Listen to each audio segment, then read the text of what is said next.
नमस्कार दोस्तों, चलिए जान लेते हैं उत्तर प्रदेश के सभी 75 जिलों की आज की ताजा बड़ी और महत्वपूर्ण खबरों को। लेकिन उससे पहले वीडियो को लाइक कमेंट जरूर करें और साथ ही ये भी बताएं कि आप इस वीडियो को किस जिले, शहर या गांव से देख रहे हैं। यूपी में अवैध घुसपैठियों की अब खैर नहीं, बनाए जाएंगे detention centre, CM Yogi Adityanath के सख्त निर्देश। उत्तर प्रदेश के मुख्यमंत्री योगी आदित्यनाथ ने प्रदेश के सभी जिला अधिकारियों को अवैध घुसपैठ पर तुरंत और सख्त कार्रवाई करने के स्पष्ट निर्देश दिए हैं। उन्होंने कहा है कि प्रदेश की कानून व्यवस्था, राष्ट्रीय सुरक्षा और सामाजिक समरसता सर्वोच्च प्राथमिकता है और किसी भी प्रकार की अवैध गतिविधि को बर्दाश्त नहीं किया जाएगा। अब गाँव में जमीन के नक्शे देख सकेंगे ऑनलाइन, ऐप पर मैप लगाकर पहुंच सकेंगे घर और खेत। उत्तर प्रदेश में गाँव की जमीन के नक्शे ऑनलाइन किए जाएंगे। ये काम सैटेलाइट के जरिए होगा, इसलिए मैप लगाकर किसी भी घर या खेत तक पहुंचा जा सकेगा, बशर्ते उसका नंबर पता हो। ऑनलाइन नक्शे में हर गाटा संख्या और घर को टैग किया जाएगा। चाहे जो भी कर ले, ना यूपी जीतेंगे ना ही पश्चिम बंगाल जीत पाएंगे। चुनाव आयोग और भारतीय जनता पार्टी पर बरसे समाजवादी पार्टी के मुखिया अखिलेश यादव। यूपी एनसीआर में प्रदूषण नियंत्रण के लिए योगी सरकार का एक्शन प्लान तैयार, डीजल ऑटो पर रोक, धूल नियंत्रण के लिए नोडल अधिकारी नियुक्त। उत्तर प्रदेश सरकार ने एनसीआर में बढ़ते प्रदूषण को नियंत्रण करने के लिए एक कार्य योजना बनाई है। इस योजना में सड़क की धूल को कम करने और सड़कों पर पुनर्विकास करने और सफाई व्यवस्था को बेहतर बनाने पर ध्यान केंद्रित किया गया है। डीजल ऑटो रिक्शा पर रोक लगाई जा रही है और धूल नियंत्रण के लिए एंटी स्मॉग गन का उपयोग किया जा रहा है। पर्यावरण विभाग के प्रमुख सचिव को नोडल अधिकारी नियुक्त किया गया है। इलाहाबाद हाई कोर्ट के जस्टिस समीर जैन ने समाजवादी पार्टी के नेता आजम खान से जुड़े यतीम खाना मामले की सुनवाई से स्वयं को अलग कर लिया है। उन्होंने इस केस पर कार्रवाई करने से इनकार कर दिया है। इसके अलावा उनकी बेंच में आजम खान के कुल 4 मामले सूचीबद्ध थे, जिन सभी की सुनवाई से उन्होंने खुद को अलग करने का निर्णय लिया है। जस्टिस समीर जैन का कहना है कि वह आजम खान से संबंधित किसी भी मामले की सुनवाई नहीं करेंगे। यूपी के अब शहरों में मकान के साथ बना सकेंगे दुकान, नियमों में बदलाव का आदेश जारी। उत्तर प्रदेश में अब शहरों में मकान के साथ दुकान भी बना सकेंगे, नियमों में बदलाव का आदेश जारी कर दिया गया है। बीते जुलाई माह में योगी कैबिनेट ने इसके प्रस्ताव को मंजूरी दी थी। गंगा एक्सप्रेस वे बनकर तैयार, उद्घाटन से पहले ट्रायल का इंतजार। 594 किलोमीटर की दूरी 6 घंटे में होगी पूरी। मेरठ से प्रयागराज तक बने गंगा एक्सप्रेस वे का निर्माण लगभग पूरा हो गया है। केवल उन्नाव हल्द्वानी सेक्शन में थोड़ा काम बाकी है। 594 किलोमीटर लंबे इस एक्सप्रेस वे पर 1498 से 1497 स्ट्रक्चर्स पूरे हो चुके हैं। यूपीडा के अनुसार दिसंबर में ट्रायल पूरा होने के बाद जनवरी तक प्रधानमंत्री इसका उद्घाटन कर सकते हैं। इस एक्सप्रेस वे से कई जिलों और औद्योगिक विकास को गति मिलेगी। जीडीए से मिलेगी 2 एलिवेटेड की सौगात, जाम की समस्या होगी दूर। 800 करोड़ रुपए का आएगा खर्च। गाजियाबाद विकास प्राधिकरण शहर में जाम की समस्या को दूर करने के लिए 2 एलिवेटेड रोड बनाने की योजना बना रहा है। पहला एलिवेटेड एएलटी सेंटर से शास्त्री नगर और दूसरा राजनगर एक्सटेंशन से मेरठ रोड फ्लाईओवर तक बनेगा। इस परियोजना पर लगभग 800 करोड़ रुपए का खर्च होने का अनुमान है। शासन ने अनुमति मिलने के बाद निर्माण कार्य शुरू किया जाएगा, जिससे यातायात सुगम होगा। आधार कार्ड में अब सिर्फ फोटो और क्यूआर कोड होने जा रहा है बड़ा बदलाव। आधार कार्ड जारी करने वाली संस्था भारतीय विशिष्ट पहचान प्राधिकरण यूआईडीआई आधार में बड़े बदलाव की तैयारी कर रही है। ये बदलाव दिसंबर से लागू किया जा सकता है। इस योजना के तहत यूआईडीआई आधार को नए डिजाइन के साथ पेश करेगा, जिसमें आपकी सभी जानकारियां न होकर सिर्फ फोटो और क्यूआर कोड हो सकते हैं। इसका मतलब साफ है कि आधार पर नाम, पता, जन्मतिथि और बायोमेट्रिक जानकारी नहीं होगी। यूआईडीआई के सीईओ भुवनेश कुमार ने एक ऑनलाइन प्रेस कॉन्फ्रेंस में बताया कि आधार की कॉपी से होने वाले मिसयूज को रोकने के लिए नए नियम की तैयारी चल रही है। इस नियम के आने के बाद आधार कार्ड देखने या फोटो कॉपी किसी व्यक्ति, संस्था और कंपनियों को देने पर उसकी डिटेल का मिसयूज नहीं होगा। पीएम किसान सम्मान निधि योजना की 21वीं किस्त के बाद किसानों को एक और नया तोहफा, कृषि मंत्री का बड़ा ऐलान। देश के किसानों के लिए लगातार दूसरी बड़ी खुशखबरी आई है। पहले जहां पीएम किसान सम्मान निधि योजना की 21वीं किस्त उनके खाते में पहुंच गई है, वहीं अब सरकार ने फसल बीमा योजना को लेकर एक बड़ा फैसला किया है, जिसकी मांग किसान कई सालों से करते आ रहे थे। खेती करने वालों के लिए सबसे बड़ी दिक्कत ये होती थी कि मेहनत से उगाई गई फसल अगर अचानक किसी जंगली जानवर के हमले से बर्बाद हो जाए या तेज बारिश और जलभराव में डूब जाए तो पूरा नुकसान किसानों को ही झेलना पड़ता था। अब सरकार ने इसी चिंता को दूर करते हुए बहुत बड़ी राहत दी है। उत्तर प्रदेश के पूर्वांचल में 58.90 लाख उपभोक्ताओं पर 26,576 करोड़ का बिजली बिल बाकी। 1 दिसंबर से राहत योजना शुरू, घर घर जाएंगे बिजली कर्मी। नौकर पेशा लोगों के लिए बड़ी खुशखबरी, सरकार करने जा रही है बड़ी तैयारी। पेंशन से सैलरी तक में होगा बड़ा इजाफा। कर्मचारियों के लिए बड़े सुधार की दिशा में कर्मचारी भविष्य निधि संगठन ईपीएफओ अनबारी भविष्य निधि पीएफ और पेंशन योजना में योगदान के लिए वेतन सीमा बढ़ाने पर विचार कर रहा है। एक रिपोर्ट्स की माने तो वर्तमान में ईपीएफओ के तहत अनबारी शामिल होने की वेतन सीमा 15,000 रुपये प्रति माह। आखिरी बार ये सीमा 2014 में बढ़ाई गई थी, जब इसे 6,500 रुपये से बढ़ाकर 15,000 रुपये किया गया था। ये बदलाव 1 सितंबर 2014 से लागू हुआ था। ये इसलिए महत्वपूर्ण है क्योंकि यही सीमा तय करती है कि कौन कर्मचारी ईपीएफ और ईपीएस में अनिवार्य रूप से शामिल होगा। कुल मिलाकर ये कदम करोड़ों कर्मचारियों की रिटायरमेंट सुरक्षा और सामाजिक संरक्षण को मजबूत करने की दिशा में एक बड़ा कदम माना जा रहा है।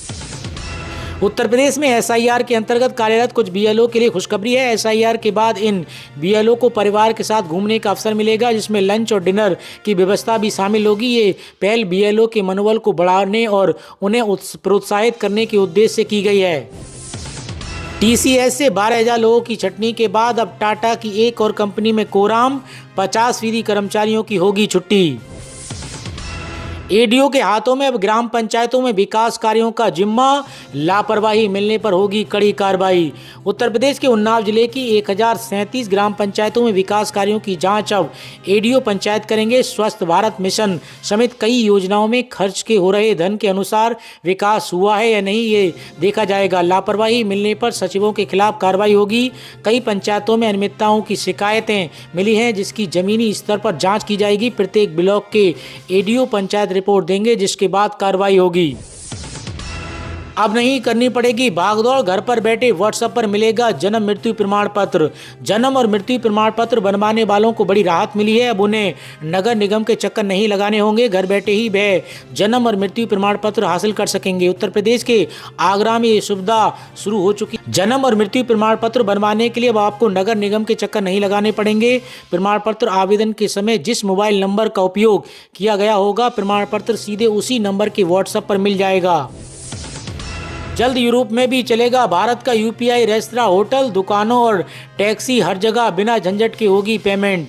भारतीय रिजर्व बैंक और एनपीसीआई इंटरनेशनल ने यूरोपीय सेंट्रल बैंक के साथ मिलकर यूपीआई को यूरोप के इंस्टेंट पेमेंट सिस्टम टिप्स से जोड़ने की पहल की है। इससे भारतीय पर्यटक फ्रांस, जर्मनी, इटली जैसे देशों में यूपीआई से भुगतान कर सकेंगे। ये सुविधा 2026 तक शुरू होने की पूरी संभावना है और इससे छोटे मध्य उद्यमियों को विशेष लाभ होगा। ये कदम G20 दिशा निर्देशों के तहत उठाया गया है। 34,560 रुपये से 37,440 रुपये तक हो सकती है नई बेसिक सैलरी। केंद्रीय कर्मचारियों के लिए आया बड़ा अपडेट। केंद्रीय कर्मचारियों के लिए 2026 अब सिर्फ कैलेंडर का नया साल नहीं, बल्कि वेतन में सबसे बड़ी छलांग लगाने का साल माना जा रहा है। 8वें पे कमीशन का गठन हो चुका है और आयोग ने काम भी करना शुरू कर दिया है। आने वाले कुछ महीनों में इसकी सिफारिशें भी सामने आएंगी, जो 50 लाख से ज़्यादा कर्मचारियों और 60-70 लाख से ज़्यादा पेंशन भोगियों की सैलरी स्ट्रक्चर को पूरी तरीके से बदल देंगी। इसी बीच सबसे बड़ा सवाल यह है कि आखिर नई बेसिक सैलरी कितनी होने वाली है। सूत्रों की माने तो नई गणना में फिरमेंट फैक्टर 1.92 से 2.08 के बीच माना जा रहा है और इसी रेंज से निकल कर आया तो नया अनुमान के मुताबिक बेसिक पे 34,560 रुपये से 37,440 रुपये के बीच हो सकता है।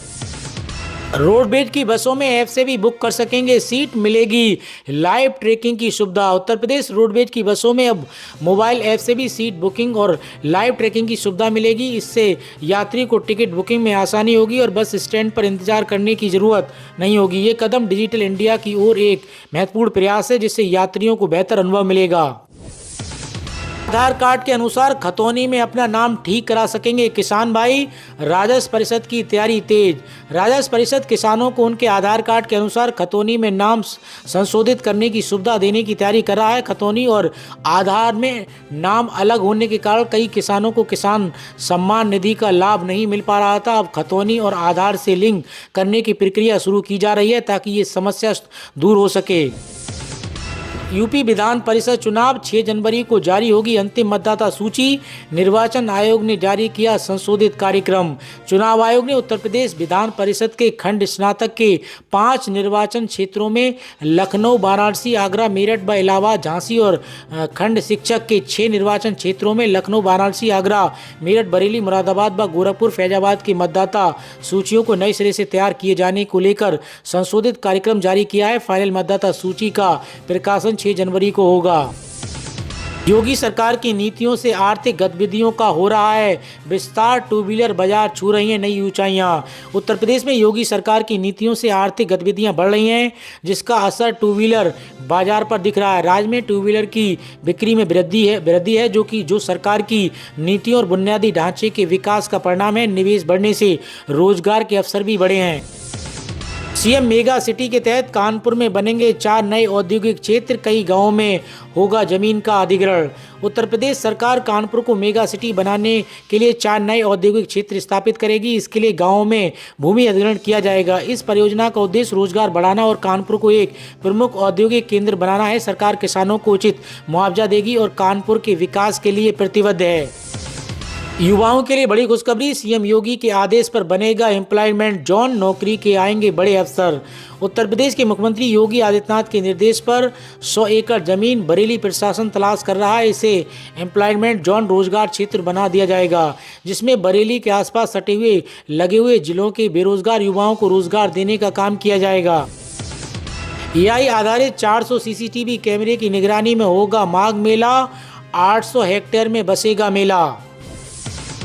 यूपी विधानसभा चुनाव से पहले फिर आमने सामने होगी बीजेपी और सपा। घोसी विधानसभा सीट पर होगा उपचुनाव। उत्तर प्रदेश की राजनीति में शनिवार को बड़ी हलचल मच गई जब मऊ की हाई प्रोफाइल घोसी विधानसभा सीट से समाजवादी पार्टी के विधायक सुधाकर सिंह के निधन की खबर आई। 67 वर्षीय नेता ने लखनऊ के मेदांता हॉस्पिटल में इलाज के दौरान अंतिम सांस ली। उत्तर प्रदेश में बेरोजगार हुए 500 से अधिक परिचालकों के लिए बड़ी खुशखबरी। फिर से नौकरी देगी उत्तर प्रदेश की योगी सरकार। मनरेगा वालों के लिए बड़ा अपडेट। जॉब कार्ड की ई-केवाईसी महज 1 मिनट में, आसान भी और सटीक भी। मनरेगा यानी महात्मा गांधी राष्ट्रीय रोजगार योजना के तहत आने वाले करोड़ों श्रमिकों के लिए केंद्र सरकार ने बड़ा अपडेट जारी किया है। सरकार ने ई-केवाईसी को जॉब वेरिफिकेशन का सबसे सटीक और आसान तरीका बताया है। ग्रामीण विकास मंत्रालय के अनुसार इसका मकसद Mahatma Gandhi national rural employment guarantee act मनरेगा को पारदर्शी और असरदार तरीके से लागू करना है, जिससे ग्रामीण परिवारों को इसका फायदा मिल सके। लगभग 99.67 सक्रिय मनरेगा श्रमिक पहले से ही आधार से जुड़े हुए हैं। आपको बता दें कि मनरेगा योजना के तहत 2.69 लाख ग्राम पंचायतों को कवर किया जाता है, जिसमें 26 करोड़ से ज्यादा पंजीकृत श्रमिक हैं। एक ही जगह से भरे फॉर्म वरना जाना पड़ जाएगा जेल। जिला अधिकारी ने जारी किया निर्देश। विशेष गहन पुनरीक्षण यानी एसआईआर के कार्यों में लापरवाही करने वाले बीएलओ चिन्हित किए जा रहे हैं। ऐसे बीएलओ के खिलाफ विभागीय कार्रवाई के साथ एफआईआर दर्ज करने की भी तैयारी है। वहीं डीएम मनीष कुमार वर्मा ने मतदाताओं को सलाह दी है कि अगर एक से अधिक जगह से मतदाता है तो सिर्फ एक जगह के लिए ही फॉर्म भरें। एक से अधिक जगह से मतदाता बनने पर 1 साल तक की सजा का प्रावधान है। 10वीं पास 18 से 70 वर्ष तक की महिलाओं के लिए मिलेंगे 7,000 रुपये। एलआईसी ने शुरू की बीमा साखी योजना, फटाफट करें अप्लाई। महिलाओं के लिए शुरू की गई एक बेहद फायदेमंद योजना है, जिसके तहत 18 से 70 वर्ष की सभी महिलाओं को 7,000 रुपये तक का सीधा आर्थिक लाभ मिलेगा। ये योजना महिलाओं को आर्थिक रूप से मजबूत बनाने, बीमा जागरूकता बढ़ाने और उन्हें रोजगार का अवसर देने के उद्देश्य से शुरू की गई है। उत्तर प्रदेश में सरकारी नौकरी की तैयारी कर रहे लाखों युवाओं के लिए बड़ी खुशखबरी सामने आई है। लंबे समय से लंबित यूपी होमगार्ड भर्ती का नोटिफिकेशन आखिरकार जारी कर दिया गया है। उत्तर प्रदेश पुलिस भर्ती एवं प्रोन्नति बोर्ड ने साल 2025 के लिए 41,000 से अधिक पदों पर भर्ती की घोषणा की है। आपको बता दें कि सबसे ज़्यादा वैकेंसी कानपुर नगर में है। यहाँ कुल 1,947 पद भरे जाएंगे। उम्मीदवार इसकी ऑफिशियल वेबसाइट पर जाकर पूरा डिस्क्रिप्शन देख सकते हैं और पात्रता के अनुसार आवेदन कर सकते हैं। ऑनलाइन आवेदन की प्रक्रिया 18 नवंबर से शुरू हो चुकी है, जो कि 17 दिसंबर 2025 तक चलेगी।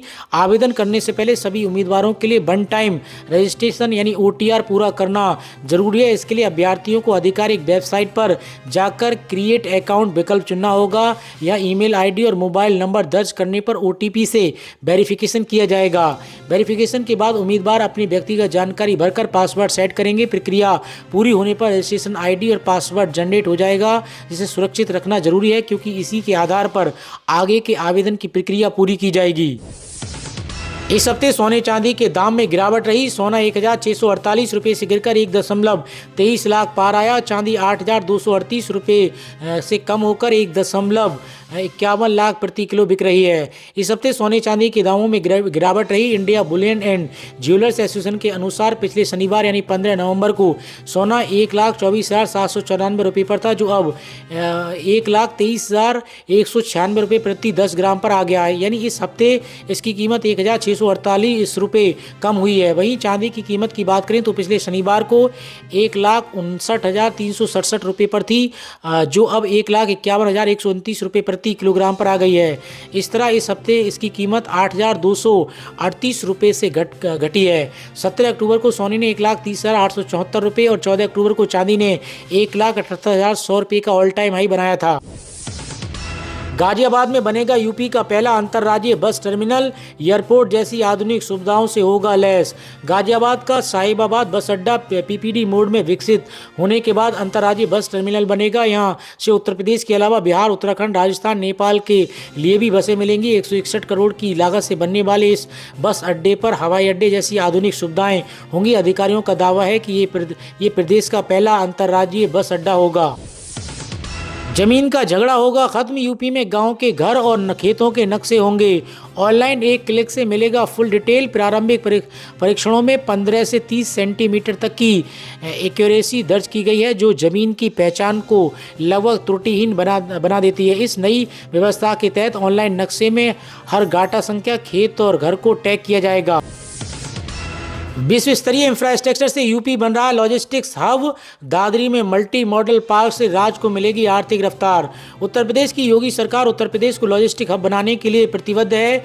जेवर एयरपोर्ट और दादरी लॉजिस्टिक हब जैसे प्रोजेक्ट मॉल ढुलाई को सुगम बना रहे हैं। बेहतर कनेक्टिविटी और निवेश अनुकूल नीतियों के औद्योगिक का विकास हो रहा है। दादरी में मल्टी मॉडल लॉजिस्टिक्स पार्क राज्य की आर्थिक प्रगति को गति देगा और रोजगार के अवसर पैदा करेगा। ये पार्क राष्ट्रीय और वैश्विक व्यापार के लिए महत्वपूर्ण केंद्र बनेगा।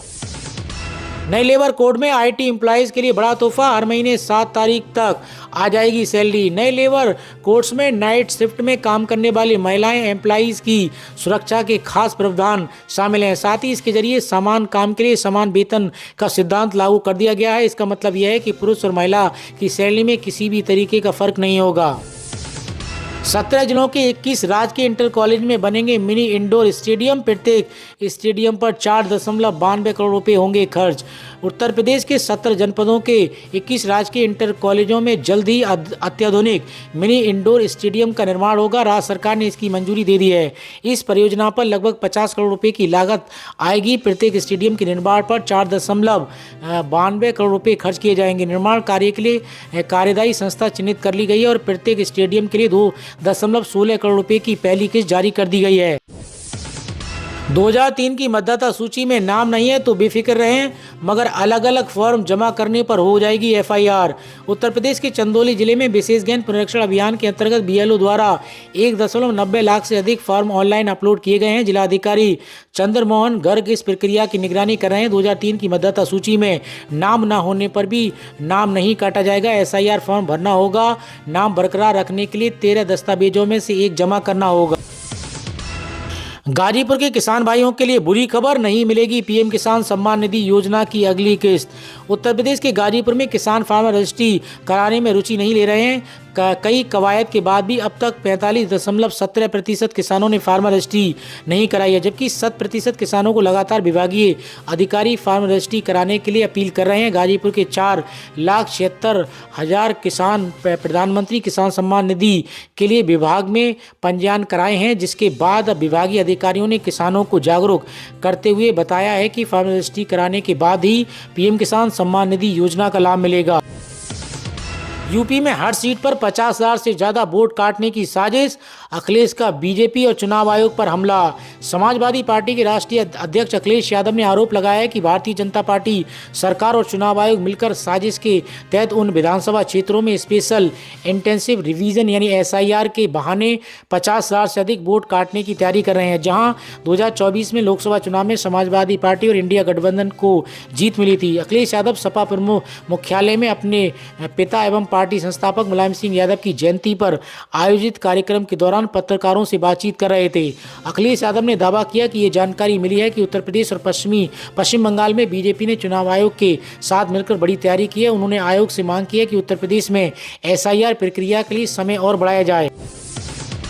T20 विश्व कप 2026 की तैयारियां शुरू हो चुकी हैं। अगले साल भारत और श्रीलंका की संयुक्त मेजबानी में टूर्नामेंट का आयोजन होना है। मीडिया रिपोर्ट्स की माने तो 7 फरवरी से टूर्नामेंट की शुरुआत हो सकती है, जिसका फाइनल मुकाबला 8 मार्च को खेला जा सकता है। बड़ी बात यह है कि भारत और पाकिस्तान की टीमें इस प्रतिष्ठित टूर्नामेंट में 15 फरवरी को कोलंबो के R प्रेमदासा स्टेडियम में भिड़ सकती हैं। भारत स्वदेश में होने वाले विश्व कप में गत चैंपियन के रूप में उतरेगा। टीम ने पिछले साल जून में बारबडोस में पिछले T20 विश्व कप का खिताब जीता था। पाकिस्तान अगर फाइनल में पहुंचता है तो खिताबी मुकाबला श्रीलंका में होगा। ICC, BCCI और PCB के बीच समझौते के तहत 2027 तक भारत और पाकिस्तान के सभी मैच तटस्थ स्थल पर होंगे। ICC अभी कार्यक्रम को अंतिम रूप दे रहा है, लेकिन रिपोर्ट के अनुसार टूर्नामेंट की विंडो तय हो चुकी है और इसे भाग लेने वाले देशों के साथ साझा किया जा चुका है। भारत और श्रीलंका की मेजबानी में होने वाले T20 विश्व कप 2026 के लिए मैदान शॉर्टलिस्ट हो चुके हैं। इसमें भारत के 5 और श्रीलंका के 3 स्थान शामिल हैं। BCCI ने T20 विश्व कप 2026 के आयोजन स्थलों में सूची में अहमदाबाद, दिल्ली, कोलकाता, चेन्नई और मुंबई को जगह दी है। उत्तर प्रदेश में सर्दी और कोहरे का सितम और बढ़ने जा रहा है। मौसम विभाग की माने तो आने वाले 4 दिनों में 4 डिग्री सेल्सियस पारा लुढ़क सकता है। ऐसे में उत्तर प्रदेश में सर्दी का असर और बढ़ जाएगा। मौसम विभाग की माने तो बीते 24 घंटे में बाराबंकी सबसे ठंडा जिला रहा है। इसके साथ ही आने वाले दिनों में कई जिलों में कोहरे में भी वृद्धि की संभावना जताई गई है। तो दोस्तों, उत्तर प्रदेश से जुड़ी आज की खबरों में इतना ही, और अधिक खबरें जानने के लिए आप UP News 92 के साथ जुड़े रहिए।